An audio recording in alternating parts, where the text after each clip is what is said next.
Well, ladies and gentlemen, welcome back to the Music Business Mentorship.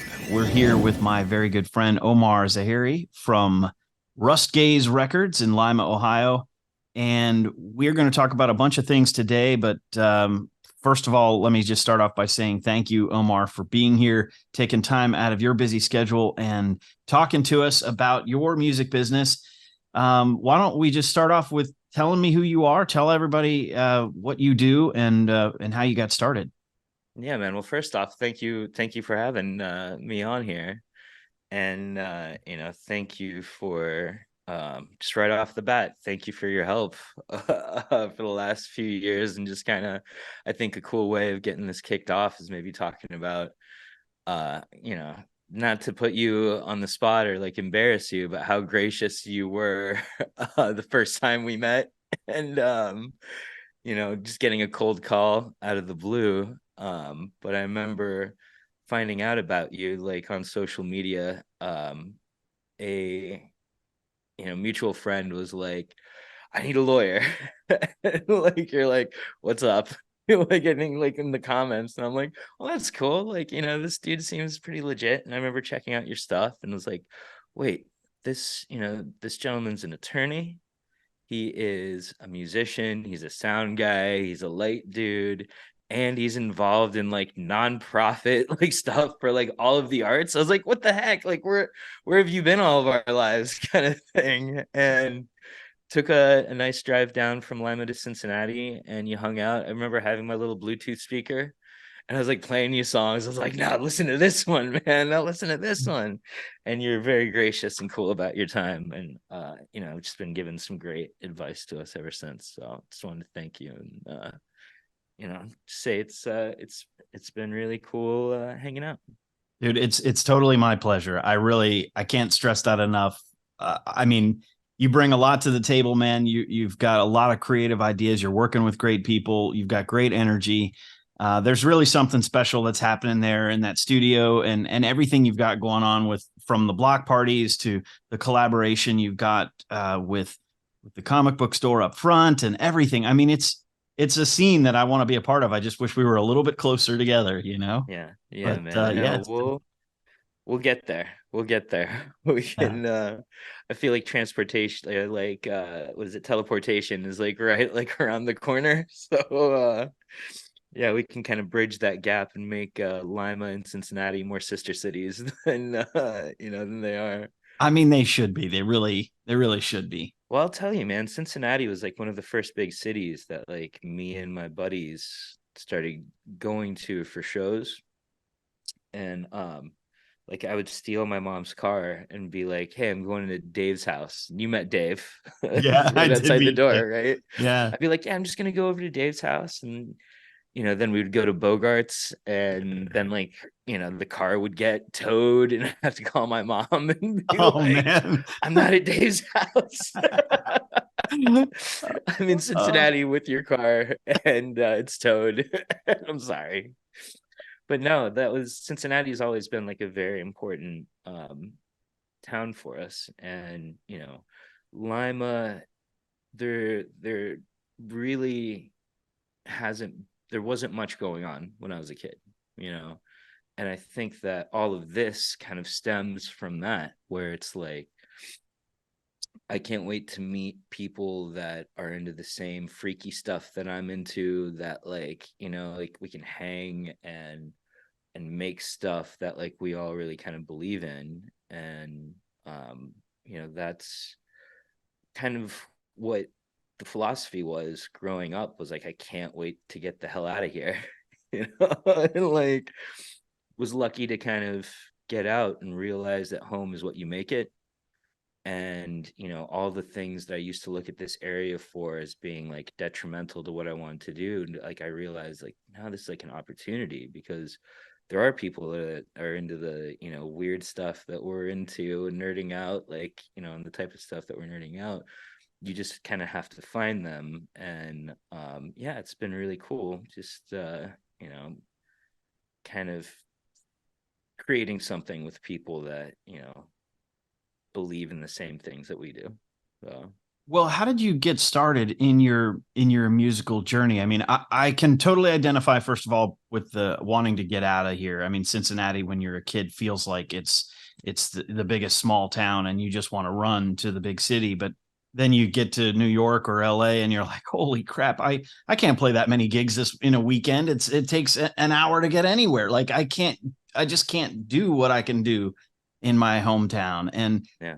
so and it's just funny that Lima is like on that 2 hour radius where I tell people all the time to create, an hour to 2 hour strategy of building your fan base. And Lima is right there. And you've got now a studio, a stage, block parties, you've got all these collaborators. But how did all that kind of start for you? I mean, you were in a band and Dave, I Yeah. think, was in that band, right? Yeah, exactly. Like we got started young, like finding our own like in middle school and stuff, and like, then playing music together through high school.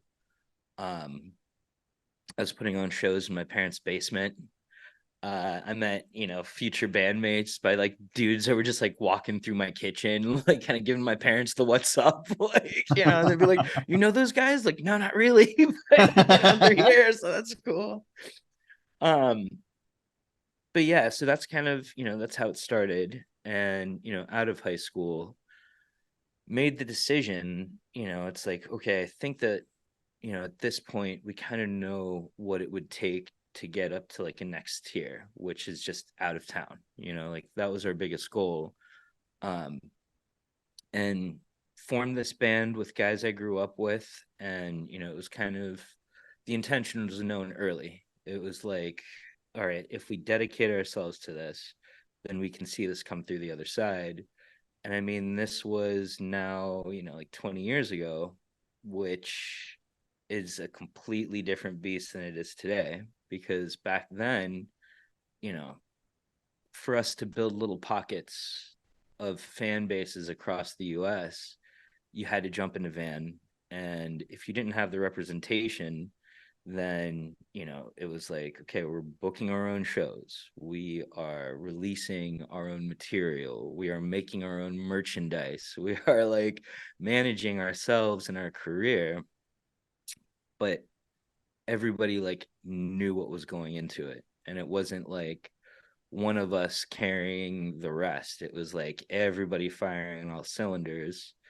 Um, Quitting school, quitting work, really just kind of unplugging from the lives that we had here to jump in a van and do that. And, we were self-booking maybe like 9 months out of the year, with those other couple months, not like, a week here, a week there. And, you know, doing that for a few years. And Um, let me just interrupt you real quick. So if our listeners are checking out Omar's page and everything, you can actually check out Hit the Lights. It's you can find them on Wikipedia. You can find them on all the streaming services. Um, you guys have I'm checking out how many records there's from 2006 to 2015. You were putting out stuff pretty regularly, looks like, and yeah, yeah, EPs from 2004 all the way up to 2018. Looks like you put out a single in 2018. yeah. So Hit the Lights was the name of the band, right? Yeah, exactly. And yeah, man, it's like we just kind of we knew that we were gonna have to dedicate ourselves to it, but also it's like this was like what we wanted. So I mean, like touring down to Florida in the middle of summer in a van with no AC and no place to sleep. So like Walmart parking lots, like, really having to like rely like on the kindness of strangers and like, that kind of thing. Like, I think that we all knew it's like, okay, this is what it takes to kind of get through to like the other side. And with kind of 3 years of that kind of really dedicated time spent to that, we started finding labels that we grew up listening and loving, like hitting us up and, having conversations with these names on the backs of CDs that we've been looking at for years and stuff, and putting faces to names like on CD jackets. And it was really cool. Like getting to play with bands that, we grew up loving and like, inspiring us, and really being able to check off, boxes of goals that, like, we wanted to accomplish, and just doing it out of this place called Lima, Ohio. Like, so we did that for a few years, and the like was it summer of 69? Is that like the one that's like Bobby got married and like, Yeah, like yeah, right, talking about, right, yeah. right? Was Yeah, that's that like Brian Adams, yeah. Brian Adams? That's kind of how it happened, like we had a good run, and then you start getting older, and like, you know, um one of my favorite things in the whole time that we did Hit the Lights was the recording and hanging out and the creation and us getting in a room and loving a riff and turning that into like something that's like, okay, now this is a song. This is so I always really appreciated that thing. We did some really cool like production hangs and co-write hangs in LA with, again, people that I never would have thought I'd be like in the room with, like when I was a kid. And a lot of those people are like, hey, like, you've got like these really great ideas, like you should think about production.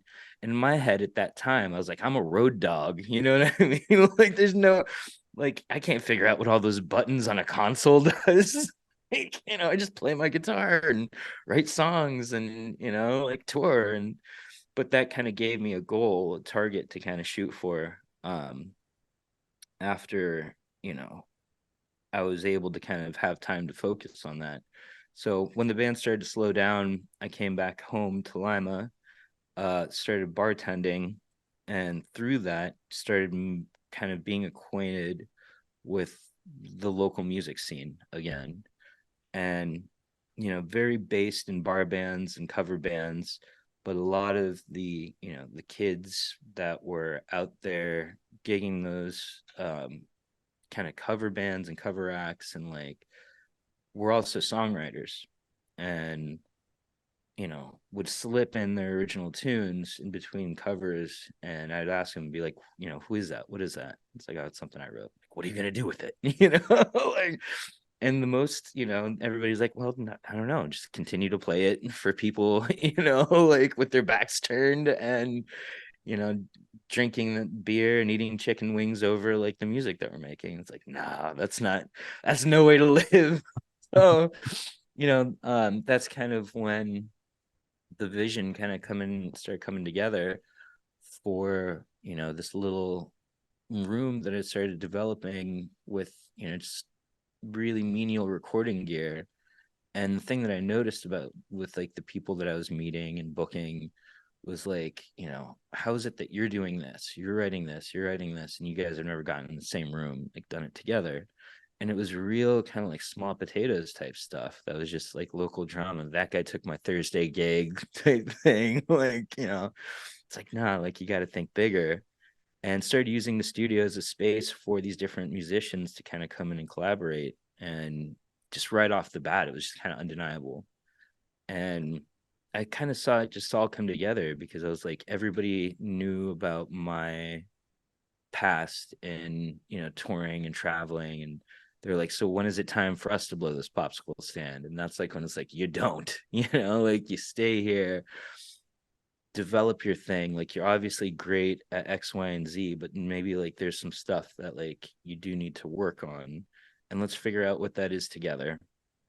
And so that when you go to a place like Nashville or New York or LA or even Cincinnati or Columbus, like there are people waiting for you, like you've done the work, they know who you are.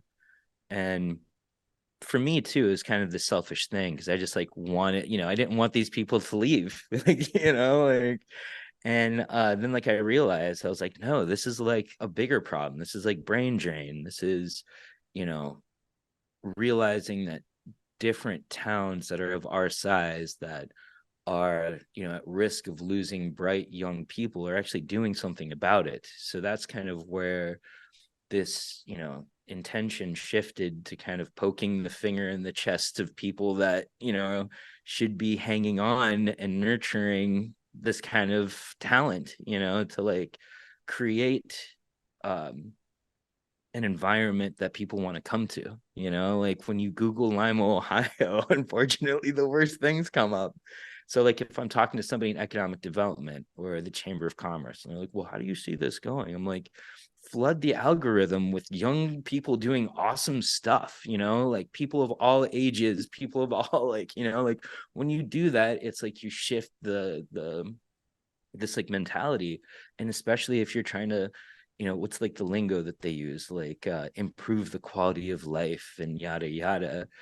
Really, it's like they want young talent, like young professional people to come and fill up these positions for whatever industries that we have here. But it's like, what's going to really entice you about uprooting you and your family to come to Lima, Ohio? Like, so that's, where this thing kind of like, we realize it's like, okay, this is like more than just recording some songs. It's like, this is, being able to plant a flag in the ground for a place that, hasn't had a lot of pride in itself for years, like a lot of Midwestern towns that are kind of living that same thing. But other places our size and smaller are figuring out how to do it, So it's like, if we're catching up now, then we're already behind. So what are you going to do about it? Because this is what I'm doing, like I'm providing nonprofit creative development for these area artists that like really have a chance of, not only being able to make a living off their creativity, but like plant a flag in the ground for this area. So that's, really like we're lucky to know the people that we know, because they're the ones that like make it easy to do the work, because it doesn't feel like work. I know that that, right? It's like when you're hanging out with somebody, it's like we're accomplishing things, we're being like, very efficient, and we're doing something special, but like because we're doing it out of like love and respect, it's like, we're just hanging out and doing cool shit. Yeah. So that's in a nutshell, that's what we've been doing in Lima, is hanging out with cool people, developing stuff. The studio turned into, we all of a sudden we had like a collective of people, and they, are hanging out on each other's stuff through mutual love and like respect, building things. And we just had this like undeniable pile of songs. It's like, now what? And it's like, well, like let's start a record label. We've been throwing shows, we've been, promoting these artists in this like local and regional sense, really shifting the perception of what homegrown art is in an area like this, changing people's perceptions, like putting music up front instead of in the background, putting it on in such like a small room that you can't deny, like this thing in front of you. And when you see that, it's like, this weird feedback loop of excitement, because the crowd feeds the music and like the musicians, and then the musicians play better, and like they get the crowd more excited. And it's like stuff that was so natural for me that, I just, people weren't experiencing here. So we were able to do that. And then it's like, well, let's take this party as far as it can go. So started Russ Gaze Records, and have been just kind of chugging along, putting out records, just figuring it out one step at a time. And that's kind of where we are right now.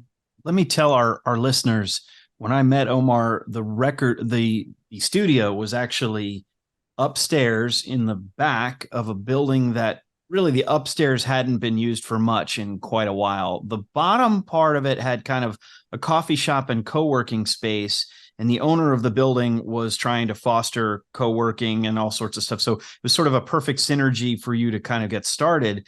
But you were already in talks with the folks who own the Legacy Arts building and their comic book shop, and they had big dreams for the use of the space, and you were already starting to throw shows in the back of their space. And now you've got kind of a full-time studio in the building. There's a comic book shop up front, there's a little bar, there's a nice little area for a show, a nice stage in the back. There's a park along the side of the building, and it's it's kind of like right in the heart of downtown Lima. So, and you throw a street party that encompasses all of this stuff.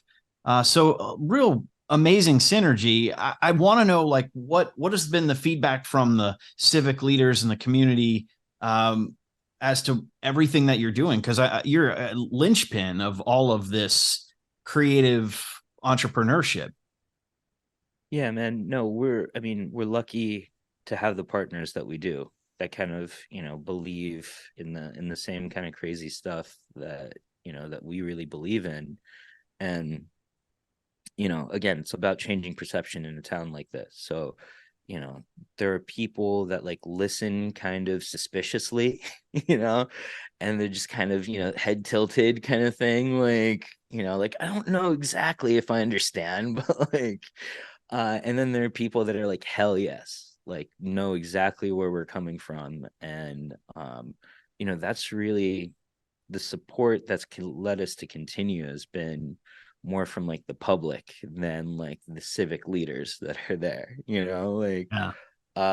there are some, like I said, there are some people that get it, and then there are some that I feel that are just kind of biding their time until, you know what I mean, upholding some status quo until they're out, and like, our hope is that whoever comes in next, is willing to pay attention, willing to, hang with some ideas that they wouldn't necessarily like, think of themselves or think as being like, something worth trying out. But for us, it's like I said, it's the partners that we have. It's, we've got great partners at, our Lima Memorial Civic Center here in town, that saw it early on and was like, what can we do to help? And as you know, that's like gold to somebody that's like feeling like they're like treading water, or like, you know what I mean? Like fighting this uphill battle. Um, Same thing with Art Space Lima and Greater Council, our Council of the Arts, Greater Lima. Um, our partners here at Legacy Arts, same way. Like you mentioned, the fact that the studio was in this abandoned office space, right? And it was above this coffee shop. And I don't even think that they knew exactly what we were doing up there. For like, like it was probably like a few months until like I was like, hey, do you want to come check out the space? And they're like, oh, like, this is what's going on up here. So that trust, from business owners here in this town that has extra space that aren't doing stuff with it, that's the type of thing that like we're trying to cultivate with, Legacy Arts and Legacy Arts building, and this collective of like-minded people, being able to pool their resources and their love for art and music and cool things to happen, like, so I really see this as being, a beacon, some kind of magnet that's, here to draw in people that are just as weird as we are and the same stuff. So, um, but yeah, Mark and Angie Boker that own this building and they have Alter Ego Comics. They were some of those people early on. It's like, what's going on? What are you doing? Like what, like how are you going to grow this? And they were some of the first people that I could be like, what's a business plan? And how do you do an Excel sheet? Like, so they were always very supportive of it. And, just kind of everything fell into place for us to be able to have this over here. And, it wouldn't have started without putting together this little like PDF document of what things could look like, like this packet of information that was just growing and growing and showing people. And my wife and I, like, we love going out of town, seeing places, where it was, this similar kind of like teamwork in a culture that we appreciate, and being like, why can't we have that in Lima? Like there's no reason like that, we just can't do it ourselves and find people that want to do it with us. So we're really lucky for that. And tell me about your logo, because I really think it's awesome. It's in the background of your screen there, so I can kind of see, and it looks like Ohio across the top. But when you first described it to me, I was like, "Oh, that's genius." Yeah. So, what prompted that? So this I was on tour with Hit the Lights, and we were in the UK, and it was after a show, and we're hanging out at a pub, and I'm chatting with this guy that's like talking about, the reason why some of the best music in the world comes out of England and like the UK is because it's so damn like gray and dreary and like industrial and like, and he's like, of course, like that's, inspiration and, it's like comes from the environment. So Sabbath and Birmingham and like the Smiths from Manchester, like, Nottingham or like whatever. He's like, mentioning like Liverpool and like the Beatles. And that's got me thinking, because that was like, this realization of like, yeah, it's like true. It's like, your environment really um can shape your creativity. And I was always like wondering, how was it that like these people from this area were like had this thing that was just like this charged creativity, and it was like, that's what it is. It's like, we're kind of all looking at it. In Lima, it doesn't matter like where you are. You could be in like the prettiest part of town, and like the refinery is like, this flame that's kind of like the watchful eye of God. Like, like, Sauron. yes, yeah, like everywhere that you go is just kind of like there and like reminding you. And it's just like, yeah, so it's like, it's like a take like on shoegaze, but it's like, we're just gazing at all these things rusting around us, but it's like taking responsibility for it and like, really like, acknowledging the fact that that's where this grit comes from, and this honesty and this genuineness that I feel goes into, a lot of people's brains and eyes subconsciously, but they're people that know how to take that and make something beautiful out of it. So Well, you truly are making something beautiful out of it. I love your studio space. And last time I was there, I heard some great stuff. Tell me about some of the artists that you're recording and some of the projects that you've got coming out. no, dude, there's not enough time in the day. And it's so exciting too, because it's like, it's like the mentality is like, I got all the friends I need kind of thing. But then like I meet people and it's just like, oh my God, like maybe if I just stop sleeping, like there'll be enough time in the day to like hang and get the work done. But yeah, I mean, honestly, so shout out to Kevin Ashba, who was hanging out here last time when you dropped by. He's got a new single coming out early November called Elevated. So you can find that at rustgazerecords.com, or let's search for Rust Gaze Records and any social media to find the pre-save link for that. Jasmine Gore, who is an incredible singer-songwriter who grew up in the area and is living now in New York, but she made it here the other month, and we were able to like lay down some new stuff. That was that samba track that I showed you like when we were hanging out.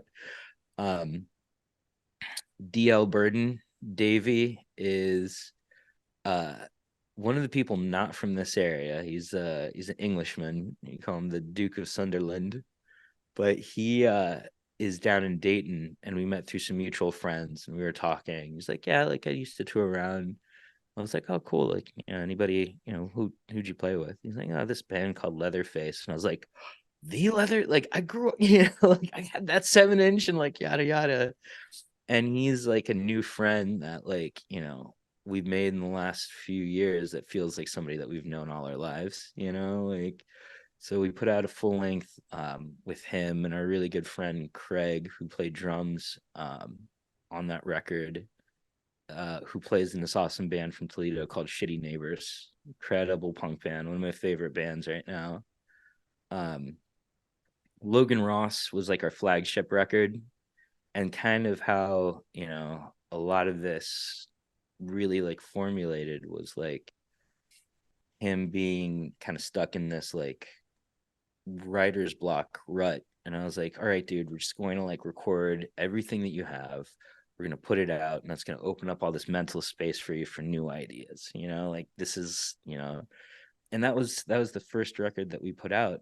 and, recorded in an abandoned office space, with no ventilation, no plumbing, like, um, yeah. And we're hanging out with, new artists right now. Incredible songwriter from this area. His name is McCartney Robinson. And we just had like first little studio hang where it's like, all right, show me what you got, kid. And he's like, going through 10, 12 songs, and like all of them, it's like, yeah, no, I get it. No, that's awesome. That's awesome. Saving this idea for last, that it was just like, it's like you're sitting there, like you don't want to jump in, maybe like just too quick. And then it's like this last idea is like, all right, we got to hang with this right now. And came up with this really cool live demo, just like, in a, maybe like an hour and a half hang, like. So those are the types of people that like we, just love hanging out with. And, you know, people especially, like when they come in here and they're just like, oh wow, it's like they're thinking about what this can do kind of for themselves. But the people that like we like really gravitate to are the ones that see that this is like this collaborative ecosystem. It's like, what can I do for somebody else? And like when somebody comes in here with like that kind of attitude, it's like you weren't going anywhere, like you were saying right here. So it's cool to hang with people like that. Caitlin Schmidt is another performer from this area that we've been hanging out in the studio with, and like figuring out songs and working on tunes and stuff together. So it's yeah, it's incredible, man. I mean, there's so many talented people here that there's not enough hours in the day to uh to do the work. But I feel like that's like when you do show up and you've got the time together to do it, it's like getting it done. And it's a very focused thing that's like getting more and more concise. And hopefully that just kind of continues that way, love What to I just be able to figure out that efficiency thing. And but when you were kind of doing everything here in house, it's like I have to really remind myself to be patient sometimes. So it's all good problems to have. So Well, I love how you describe recording sessions as a hang with the artist, and I get that vibe when I'm in that room. And being somewhat of a fan of gear and studio equipment, I love the quality of preamps, the quality of mics that you have, and I like the sound of the room. And I also like that it's so comfortable that you as a producer give the artist the feeling that they are just there for a hang. They're not, it's not like there's this red light that pops on them that like you're now on the clock and start recording. yeah, yeah. On the flip side of that, though, you were mentioning efficiency, and I'm wondering how Rusgaze is evolving to meet the needs both of your community but also yourself. I mean, I think one of the hardest things for people in the music business, it's a very difficult business to be in because you either are selling yourself on the stage, or you're selling coffee, or you're selling beer, or you're selling tickets, right? Or you're selling studio time. But how do you transition to, this is my full-time gig and I have to balance the needs of like my artistic spirit that I want to do this project, but I know this person doesn't have a whole lot of money, or the people that, you may not be as jazzed about what they're producing, but they walked in with cash and Yeah. you've got to pay the bills. So how do you as a producer and as a business owner manage that? I am the worst person to talk to about this because you probably ask my wife about this too, because she's like, when are you going to take some of those cash paying gigs?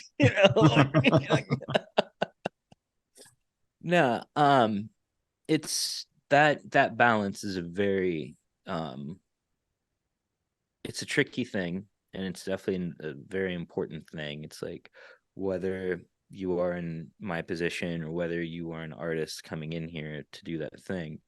Um, Going back to what you were saying about the environment, kind of created in here. Thank you for saying that, because I've been the kid on the other side working with people, and I've worked with people whose attitudes are like it's my way or the highway, and just kind of built this separation between like you and them kind of thing. And I've worked with people who are like the exact opposite, that kind of come in and become a member of the band, or like I said, somebody that like you feel like you've known all like your life. And to be, to really be able to, I think, express yourself in an honest way, you kind of have to let your guard down, like you can't be thinking about, you know being honest, and also like, I guess like worrying about all these external things at the same time, like while you're trying to put down a performance that's going to get captured. So to make that environment, um for me, I want to do it first and foremost because I know what it takes. And then also too, we're hanging with people that it's easy to have that relationship with. And I think that that's why, I'm selfish in terms of, the limited amount of people that I work with. And I'm also kind of stupid for like not taking the cash stuff that like would probably pay. And so in those instances, I'm the last person to ask about that. So um but that's why, you met our great partner David Entine, who's the businessman who allows me to be, kind of thinking more with the heart than the brain. But he's thinking with the brain sometimes, and it's like, it's a nice compliment to each other of like, not it's not even compromise. It's like just it's communication, and it's being able to see both sides of this weird coin that we're kind of developing. So It's interesting because whenever we meet, where I'm kind of wearing my lawyer hat, I know that your wife is in the room and Dave was in the room, yeah. and so it's like, okay, I know that there's a team, but it's really great to speak to the heart of that team because I love your creative spirit, and I know that you understand the artist side of it, and I think that's what makes the producer artist relationship really special. I think you're eliciting a good performance because you want you want that genuineness, you want the raw and the real. And I think if I'm paraphrasing a little bit of what you're saying, is allowing the business manager to handle some of the bookings and the financial side, and allowing your wife a role in strategy and thinking about it in terms of financials, then kind of frees you up to be the artist and producer artist that you are.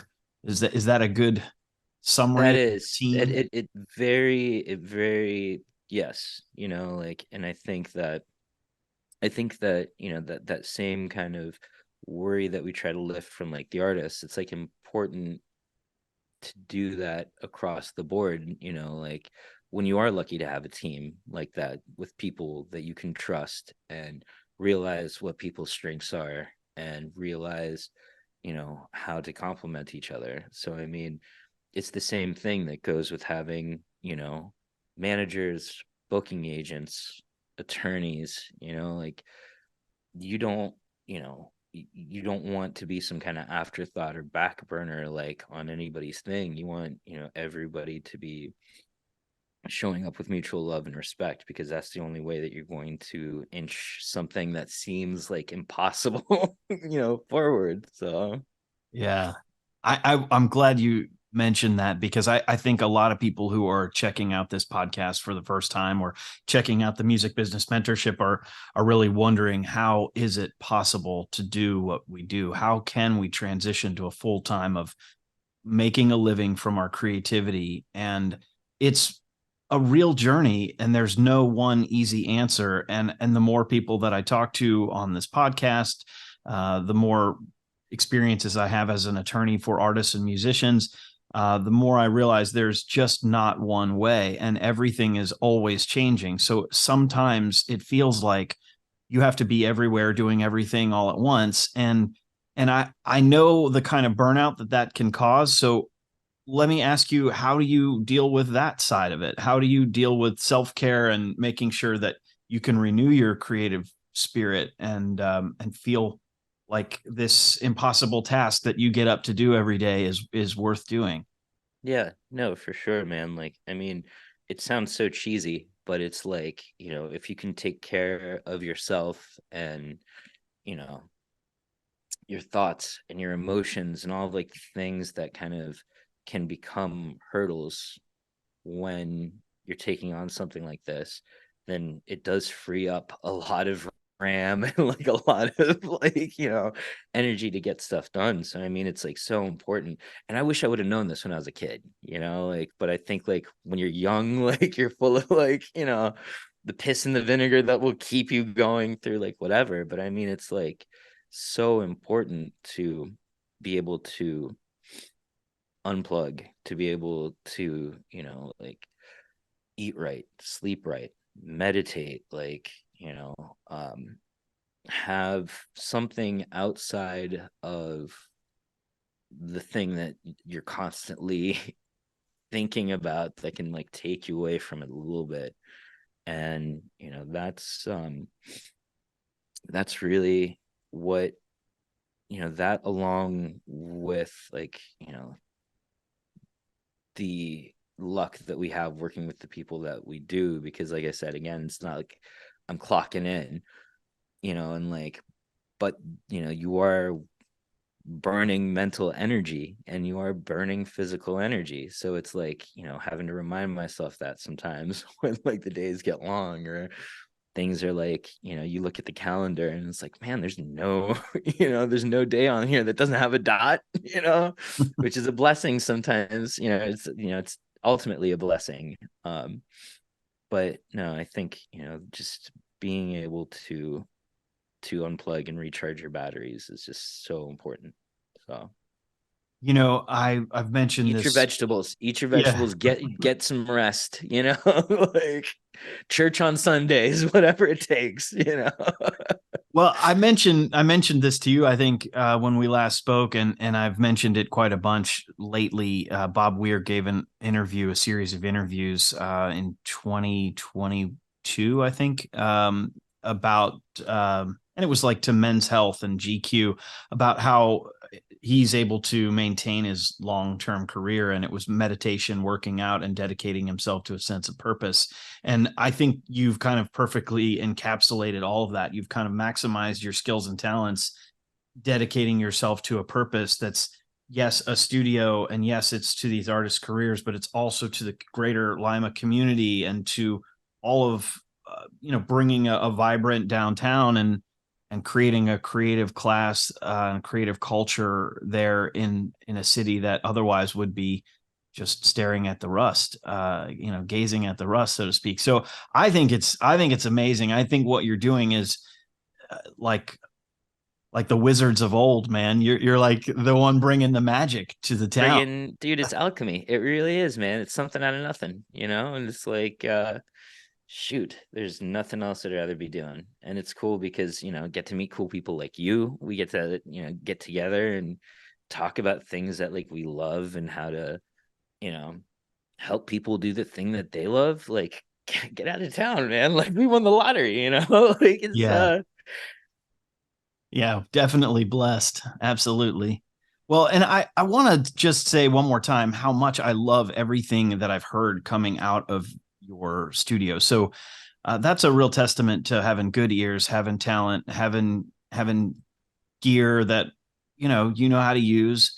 And I don't want people to think that they have to spend thousands and thousands of dollars to get a really good mic preamp, but I don't think you have anything that you don't need. I think you have yeah. what you need. I don't think it's cluttered or I think you get a really good sound and you elicit some really good performances. And that's a testament to you. How did you develop that skill to use the gear to, I mean, you were a road dog, and how did you Yeah. transition to be a studio guy? Um, garage band and like, getting getting a Mac early on was like this understanding of, looking at a console and not seeing like a million buttons, but just being like, oh, okay, this is what EQ is, this is what compression is, this is, what saturation is. And to be done in this very kind of Fisher Price kind of way that GarageBand is able to offer you, but it's able to do the exact same thing as like Pro Tools, or what I mean? Like obviously there's different, things like that. But like on the technical sense, it was really YouTubing stuff. It was, getting, like tutorial videos and hanging out in the van and figuring out what, Ableton is made out of and Logic is made out of. But on the more holistic sense of, songwriting and stuff, it was just really being able to hang out with, some really talented people that were very generous about their information and like their knowledge. And I think that it's weird because it's like this um not it's this combination of this technicality, but also, I mean, kind of woo woo too, of like trying to like, how do you have a conversation with somebody, and allow, some honesty to come through, whether it's in like lyric writing or like a performance and stuff. It's like you can't YouTube that, I don't think, like, so the microphones and like, like the mixing stuff, like that's all, that information's out there, but it's also, you know, um, this place it's everything from like the studio to like, you know, a therapist couch to being like, party room to, it's like kind of like all across the board. But yeah, and I've just been listening to music since I was a kid, so you know I know what I like. And I try to get the most. It would be very easy for me to like take songs that are coming in here and like, kind of throw them in the direction that I think that they should go. But like there's this communication that I love of, talking to somebody about what the vision is and how do we reach this target together, you know? So it's like you have to have some foundation of a vision where we know that we're going somewhere together. And then, if not, then it's like, cool, let's see what happens. Let's take this where it can kind of, like maybe sometimes that doesn't necessarily have to be the case and we'll get there together. But yeah, it's fun, man. It's cool learning a piece of gear and like you acquire something and now all of a sudden like everything's, feels like it's better. Like, like, so that stuff's fun. But it's also very addictive. So you have to be careful. Yeah, don't get gear acquisition syndrome. Oh I, my God. I had a producer mentor of mine tell me it's not how many plugins you have, it's how many completed songs you have that Exactly. matters.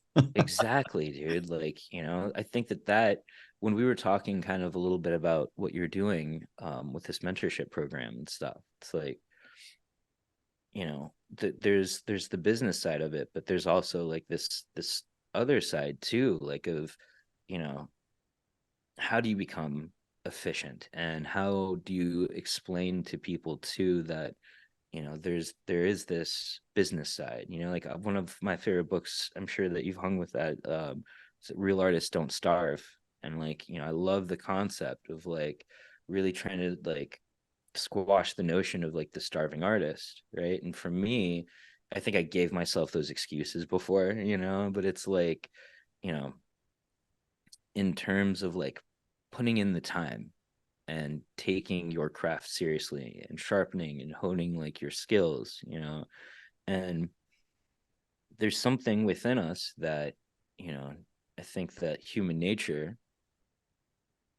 it's like, well, I can never be that person. I can never like do that.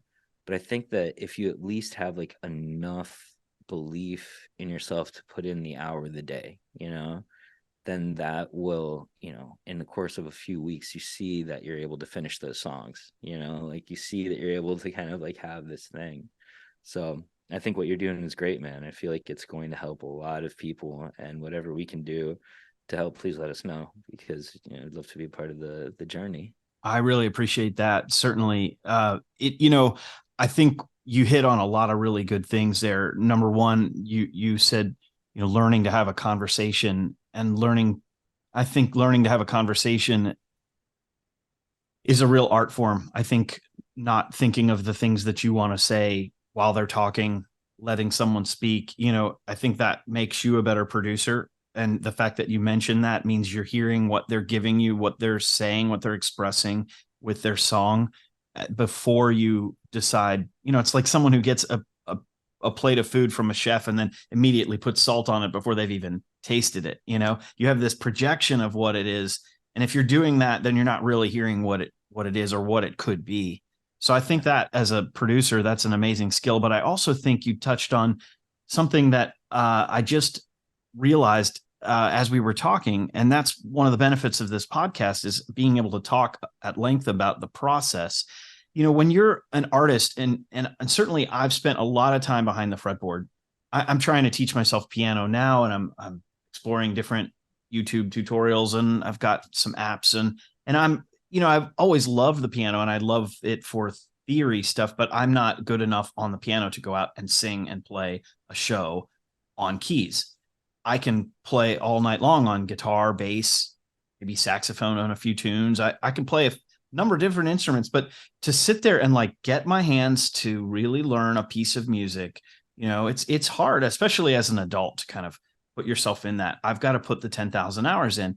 But I think that the transition that's so hard for artists is that you've spent so much time doing something that, by all accounts, by other people's metrics, is not generating revenue. It's not generating anything. It's generating self-improvement. Yeah. And it's not even like working out where, you can see the muscle tone. It's building muscles that can't be seen. It's building an expression and a skill set that isn't immediately causing gratification or your financial gain. So artists are so used to doing something that gives them self improvement for no money that then they get into a habit of doing things for no money. And real artists don't starve. That's a great book, a great quote. And ultimately, if you understand that what you're doing is you're perfecting your craft, like the craft of songwriting, getting up and working at it every day, not waiting for inspiration to strike you, but to work at it, to build so that you can then have something to offer, and then creating that exchange between your fan base and your wallet. You're giving yourself, but you've got to create a space for them, to your fans, to give back to you, to sustain this thing. Exactly. So it's like, I talk to people that have like the notion, and it's like, okay, if you can like realize that you, like, on whatever like level of talent or skill set or like whatever, you still possess something that like allows you to have like an output of your thoughts, feelings, and emotions. And a lot of people don't have that, right? Like, you see people walking around and they're just like, oh, like, it's because like they don't have this. It's a blessing, really. Like, so if you can think about it like that, then it's not like, oh, I have to sit down and do this. Like, I get to do this, and I've got some interest in doing this, Right. And when you put that time in, as an artist, as a songwriter, as like a musician, ultimately, like, you're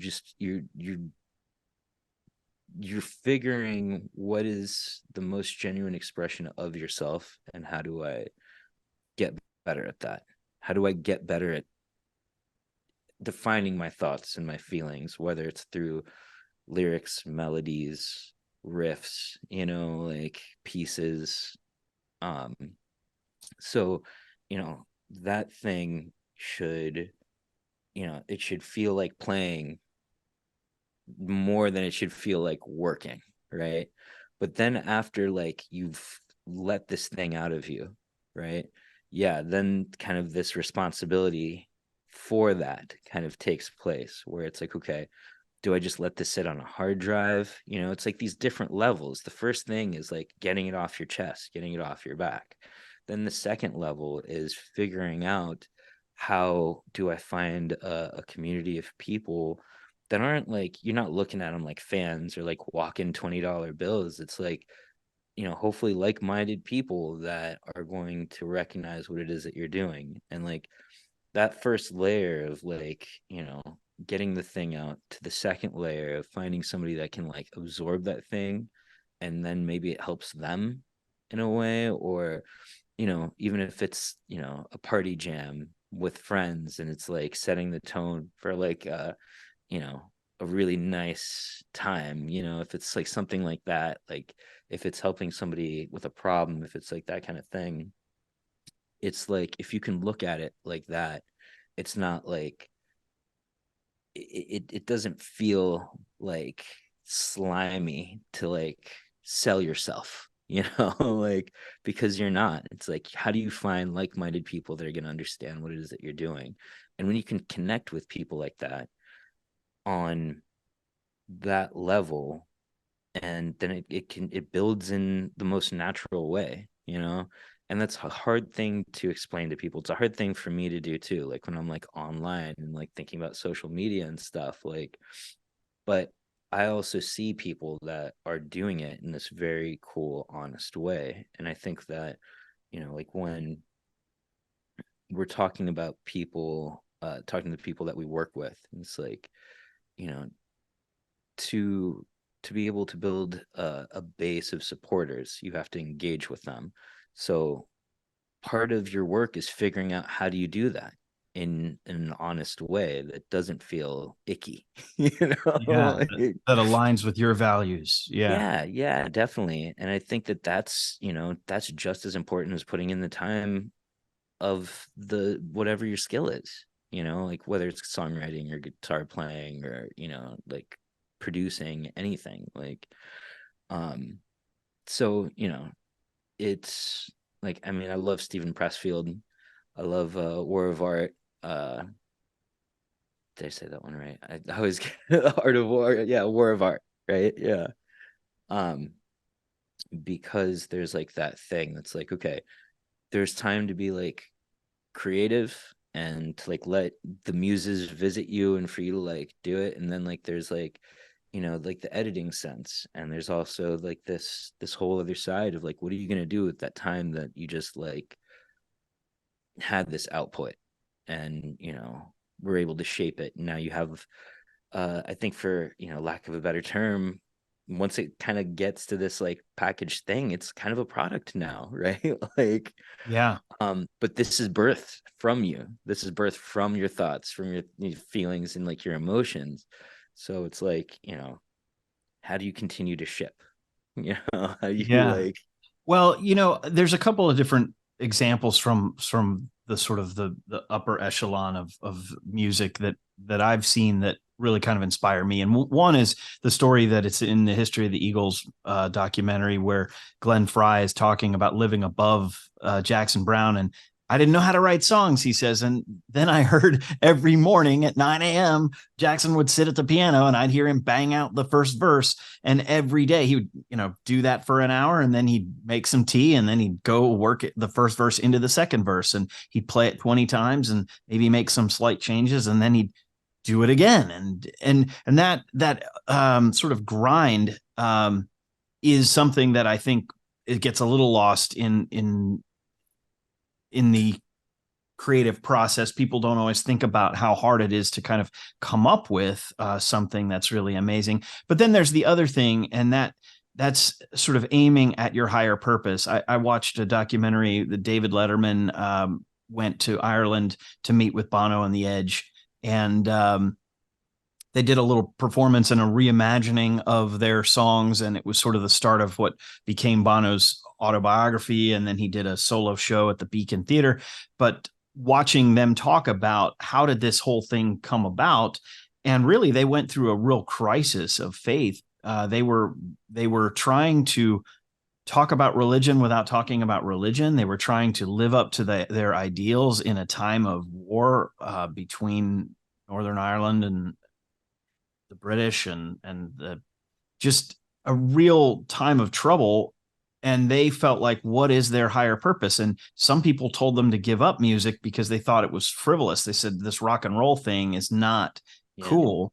But then they sort of, the way that they characterized it in this David Letterman documentary was that they kind of stumbled upon this song, the Bloody Sunday song, that really kind of took everything they had been doing and coalesced it into kind of a mission. And you Yeah. can see, I mean, Bono took that and has run with it, probably to the annoyance of some of his bandmates at times. Yeah.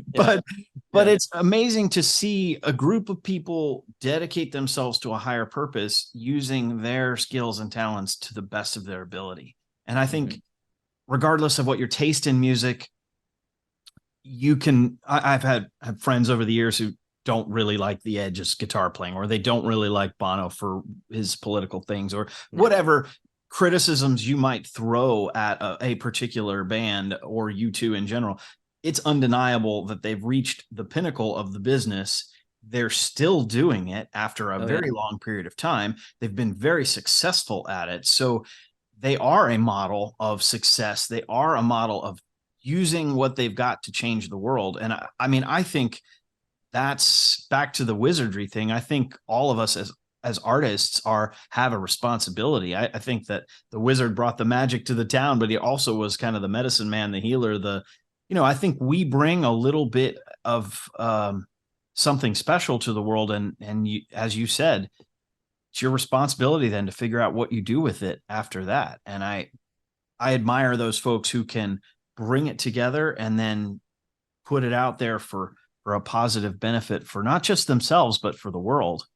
Yeah, man. And I think, I mean, there's a huge pressure. Like when you think about, it's like you see, uh, throughout the course of history, obviously, it's like there's always like troubles and problems and stuff. But it's like, we're living through ours, and you see that, and it's like, well, what the hell can I do? Like I'm just, and for me, it was like, well, what can I do?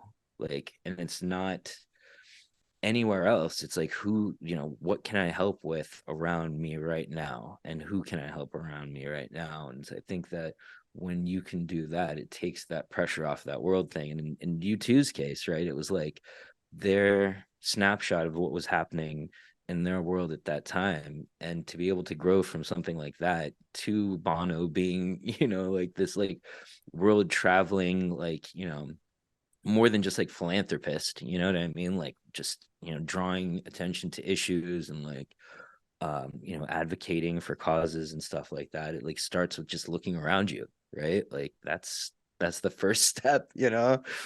to hopefully growing to a place. But it's like, if that intention is there, and you're able to affect the people in your vicinity in a positive way, like that doesn't that feeling can't get old, like, and then hopefully that thing just kind of grows, hopefully that circle grows, and um, you know, influence of positive, change can kind of, infiltrate different places in different ways, and so that's the goal. Yeah. I think you're a living example of that, man. You're really helping your community, and you're doing it in a super cool way with the skills and talents you have. And I think it's awesome. So I applaud you. What do you I applaud you, sir. I applaud you. well, what do you see yourself doing in the next year or two? And what's your vision for the next 5 to 10 years? What's on Yeah. the horizon? I mean, like if we can continue doing like what we're doing for as long as possible, like we're gonna be psyched, to continue developing, and hanging with the artists that we have been family for years, but also meeting new people. Um, One of the things, and we've talked about this, like early on when this thought kind of started formulating of what this could be, it was like, you know, for to be able to develop and kind of get some people out there from this area that then younger people can look at and say, oh, this thing that I love isn't impossible, because that, this guy that's in front of me, is able to do that thing. That has always been the goal. It's like, what can we do that can soak into the soil and continue this thing that can, you know, through osmosis almost, like rubbing off like on, inspiration for other people. So it would be such a cool thing for us, and trying to get it off the ground, but to be able to do like some kind of school of rock performance thing here in town that can draw all of these different facets of entertainment and art kind of together, like in a place that can be a resource for anybody, but like really kind of focus in on middle school, high school age kids that have this notion. And especially with kind of like the diminishing of like arts and stuff and like public schools, it's like, for me, that's one of the reasons why I love going to school. And like when that thing's taken away, it's like, what the hell am I doing here? Like, Yeah. so to be able to provide that thing and hang with local schools and get like, find those people that are interested in that thing and kind of help shape that would be a really cool thing to be doing in 5-10 years for sure. Hopefully I sooner. Hopefully I sooner. applaud that. Yeah. No, that's great, man. That's excellent. I applaud that so much. As I might have told you, I led a band that was primarily young people for a couple of years, Yeah. and that I love that mission. I think that the music business mentorship kind of grew out of that experience, and um, certainly practicing law and seeing what people have done that causes a whole bunch of problems. My goal is to try to teach some folks so that they avoid all those problems. Yeah. And the target audience of this podcast and my courses and the coaching program is really the 19-year-old me. If Yeah. I could grab that kid who's just coming out of high school, you've kind of been forced to do this thing that your parents said to do for all these years, and now you're kind of at the cusp of adulthood. What are you going to do with your life? And I didn't want to do anything but play music. Now, I had to take a meandering journey to get where I am here, as I think a lot of us do. But if I could have the me of now talking to the me of then, I might have steered him in a little different direction. So I'm hoping to do that for others, and I can see that same spirit in you, and I know you will. I think it's really amazing. I Let's appreciate talk, it. if I can, if I just want to ask, because I've kind of asked this question of a lot of folks, and this will be our last question, then we'll wrap it up. But if you had a magic wand and you could solve any problem, either in the music business in general or in your particular music business, Yeah. what would you do with that power? So in Hit the Lights, we got to experience a lot. Um the scene that we were in was the one, the stuff that we grew up listening to, the labels that like we dreamt of being on, like the types of bands. There was this like very grassroots DIY camaraderie thing where, it wasn't about record sales for like a label to keep like a band on a label kind of thing. You know what I mean? Like you didn't have to sell X amount of records. It was more of, just the love of the act and what they were doing. I think that as the band continued and like we kind of grew from that independent scene, and like you see like the true belly and nature of the beast, and it's like this thing that, you know like any industry, especially like in entertainment, you're really just kind of wringing out the talent until there's nothing else left, and then looking for the next person in line that's willing to sacrifice themselves to like these these gods that um that was something that was really discouraging for sure early on. And to see what that was, it was like, man, that's kind of not what we signed up for. It's like um So I think that, if I had like a magic wand, it would kind of figure out what's the way that you can do something like that sustainably, where you aren't really taking advantage of the artist, where the artist can survive, where the artist can, you know, thrive and not have to do things that they don't want to do, like, and can just live. And, I don't know what that is. I know that, like, as labels started losing money because of, Napster and LimeWire, and then like ultimately streaming, a lot of those guys at the top's paychecks never really diminished, right? It was like who can we get rid of here to make sure that my paycheck doesn't change. Then like the 360 deals started happening, where it's like, well, what else can we take? Like, it just seemed like nobody had the right idea to come in and save this thing, and like, do it like in a way with like integrity. And it just keeps snowballing to now this point where it's like somebody can have millions of streams and, get checks for 7 cents. It's like, wow. It's like, you really want these computers to start making this stuff for us or something, like, you just like want to figure out what's the easiest way to do it. So I mean, the coolest thing that can happen is somebody comes up with something, whatever that thing is, but you're the one with the magic wand scenario. So let me ask you, what is that? Well, in many How do you ways, save a burning ship? yeah, Like, in many ways, the music business mentorship is here to help guide folks into having a self-sustaining creative career. And I think that one of the answers has to be in this day and age is diversification. And I think you've got to be able to understand and navigate the world of e-commerce so that you're focused every day on making a sale. As someone who ran a venue for a while, and dealing with business partners who just saw music as sort of a marketing expense, it was like they wanted to cut the cost, and yet we were saying no.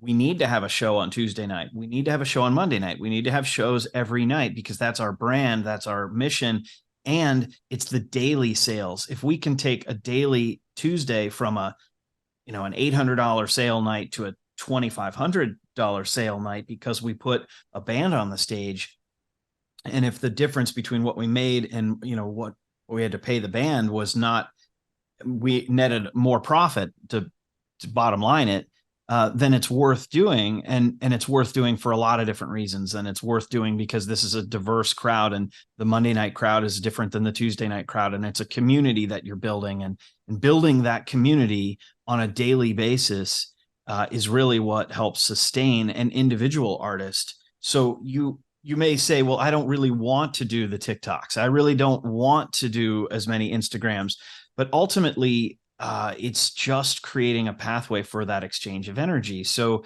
if your thing is to do a particular style of song, and maybe there's only so much you can put out of that kind of content, well, maybe utilize your TikTok platform to do something in a humorous way, or to switch it up so that you're using Instagram for more graphic design stuff, but you're staying within the value system and the ecosystem of your brand and your artist brand. And also, I think thinking about things like a brand or a message, and trying to continually foster that. I think it's easier when you have a purpose. Like, yeah. To the Bono example, like, if everything that he does is focused on being a better band and putting out a better song, and then using that song to convey a message of peace and hope and love and a better world, it becomes easier to kind of do the heavy lifting of, okay, well, I've got to put out another Instagram post today. And I think that, creating this conscious career in a world where, yes, the streaming revenues are drying it up, you've got to shift to another avenue of making your money. And that is direct to fan sales is never going to go away. And, Yeah. using these platforms, if your whole goal is to just get TikTok famous or to get 1 million streams on Spotify, you're not aiming at a higher purpose. And someone out there listening might say, well, that's easy for you to say, you're not doing it. You're a lawyer, well, that's just an example of my own diversification, because I still play guitar. I still write songs. I still produce tracks. I have songs rep by agencies, and I'm still trying to pitch them for ads, TV, and film. I'm now trying to teach other people how to do that. Meanwhile, I'm doing it myself. So proof's in the pudding. It's like, I mean, definitely. I don't pretend that this business is easy. It's not easy. If you want to be in where money, making money is your goal, then go into finance or banking where they have all the money already. If you want to be an artist where you synthesize the world around you and you convey a message and you maximize your skills and talents in the service of your community, that a community that you created, a tribe that you are the leader of, you've just got to take on some of these responsibilities you may not have wanted to, or may not even have imagined that you did. But there's no substitute for creating that connection one-on-one with a fan. And definitely. And I think that that's the coolest thing about, like the technology that we do have nowadays, is the way that you are able to go out there and find that community and build that community. And but I also miss like the weirdness of like the 80s and like the 90s, like where you didn't know, like what like Frank Black, like the singer of the Pixies, was eating for breakfast. You didn't even know what the Pixies looked like, like unless like you saw like a press photo and some grainy like like zine or something like that, like so like there, it's such like a necessary thing to be able to continue, but like there's some mystery like thing that's like kind of like unveiled about like maybe it's too much of that accessibility, like maybe that's like what it is. well, But I think there's something to be said for reserving something for yourself and for your family. I mean, I think ultimately we all understand, and as future generations will understand, that the social media world is just a carefully curated vision of yourself that you're projecting to the world. It's not necessarily who you really are, and getting trapped in thinking that's who you really are can lead to overinflated egos and some problems if you take it the wrong way. And I mean, that's gonna be such a great like packet of advice to include in the stuff that you're doing. And it's like constant reminders of that thing, so that people don't get swept up into the synthesized version of themselves and then like lose touch with the reality, and like but also have the confidence to get out there and put themselves out there in a way that like isn't icky and feels like it could be very like honest and genuine. So it's a tightrope walk for sure. It really is. But there's a double-edged sword to sort of everything that we're talking about here with the whole social media world and the place that we are. There's a New York Times article that just came out. It was an editorial piece where the writer was saying that there's been the lowest number of albums and new movies, and a lot of movies that we see now are rehashes of older ideas. Even this brilliant Barbie movie is really taking a concept that's much older and repackaging it for a new generation. But I think that that there is a lot of creativity going on in the social media world, and I think that it sort of hasn't been codified by some of the people who look at numbers of albums released. I think that all the daily creativity and the micro creativity that goes into creating and curating your own profile is an opportunity. I think, like, yes, streaming numbers have gone down, but it's also an opportunity to discover stuff, because in days gone by in the 80s, you would only see an album on the shelf for a limited amount of time unless it was selling. Then it would just go out and you wouldn't be able to find that anywhere. So now you can kind of find the body of world's knowledge and the world's music at your fingertips on your phone, which is a tremendous opportunity for growth and culture and all that. But it does take a certain sort of sophistication to kind of say, all right, I'm not the person that I'm putting myself out there to be but a certain amount of that is authentic, and the Yeah. authenticity does engage with fans, and there's a balance between authenticity and familiarity breeds contempt. Like, you don't want to see what my hair looks like in the morning. My wife tells me I have three looks. I've got the look right out of the shower, there's the look when I wake up, the look out of the shower, and then the look after my hair kind of has softened for a while for the day. It's Yeah. like, Yeah. but the look that I spend 8 hours every night curating with Yeah. my hair,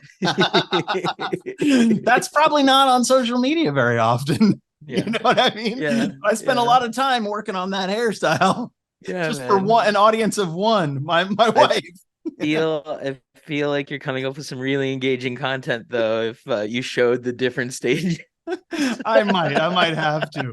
I might have to. But as I think about this, there's a band that I'm going to have on the podcast called the Crutches, and they're from Chagrin Falls, Ohio. They Okay. at least claim to be, Yeah. because they're all animated. Their entire persona I is love it.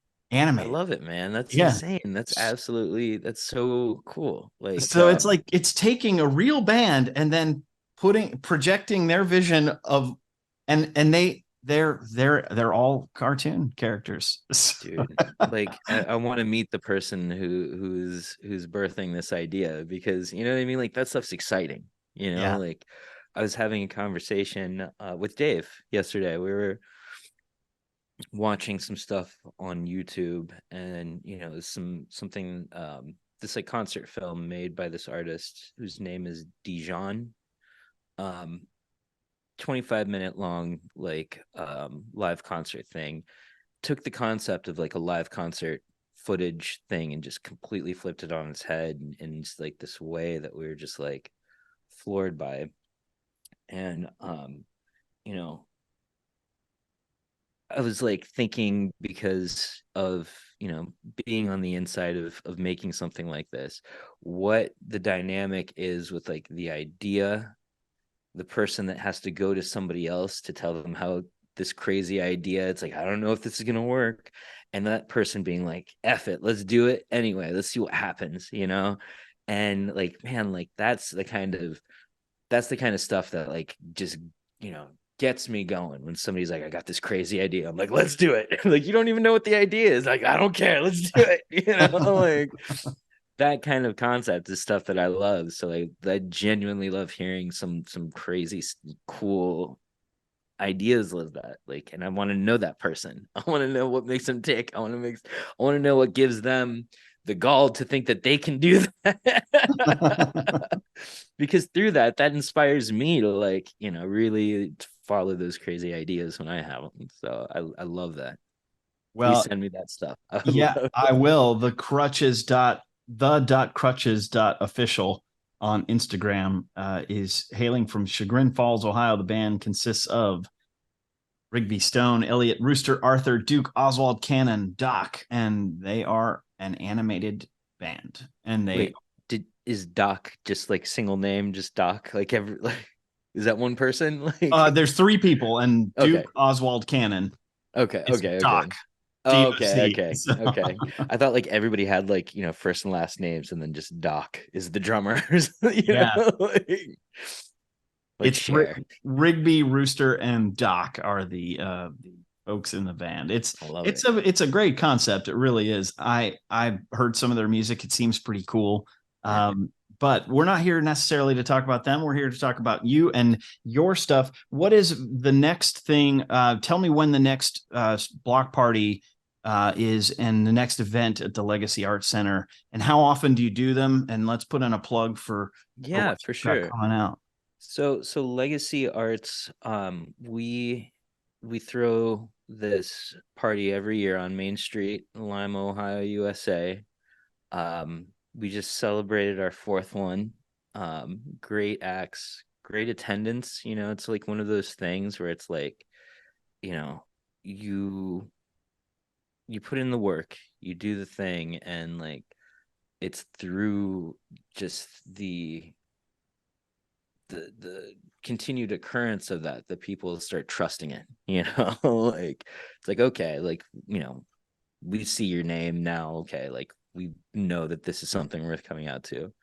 And it's really just about putting on the type of party that we would want to go to, kind of selfishly. Like, we're using these resources to book bands that we love, to curate artists that we love, to, like, even with like food and drink and other programming that kind of goes on. It's just like, this is the type of thing that we want to experience. So let's do that, and let's find the same people that are into the same stuff. And it's been really cool to be able to continue that. So next year, next September, look out for the Legacy Art Street Party. It's like going to be 2024. Yeah, it's gonna be Yeah. 2024 next year. So Amazing. Yeah. yeah. So in terms of the venue here, the bar, Purple Feet, is actually going to be moving into the back. So once that happens and that gets settled, then we are going to figure out what the events are going to be going on back there.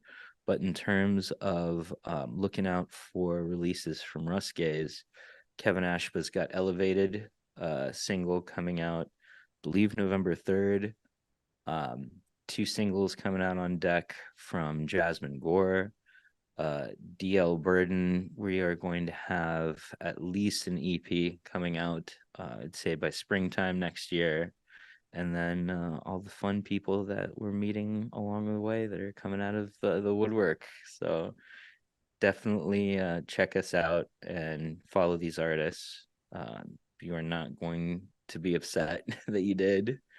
And yeah, come hang out in Lima. If look us up, Legacy Arts Building, 230 North Main Street, probably here. Ask for Omar. I'm in my dusty little corner of the universe, and come hang out. That's amazing, man. It really is. You've got a really great thing going on, Omar. I love it. I particularly love all the music you just mentioned, and I really do enjoy whether it be an indoor hang at the space in the back of the building there, or the street party, which I have yet to make it to, but I want to. I'm planning to put that on my calendar, so that's something for September of next year. But my hat's off to you, man. It's really cool, really great stuff. And thanks very much for being on the Music Business Dude, Mentorship podcast. anytime, man. Thank you, John. Seriously, like, this is anytime that we just have a chance to chat it up and catch up is really special. But the fact that hopefully there's been some little nugget of truth or something in here that somebody picks up on, that allows them to continue doing what it is that they're doing, and allows them to grow, and to be a part of that's really cool. So honestly, whatever we can do, please let Thanks, us know. man. Of I course, appreciate it. of course, brother.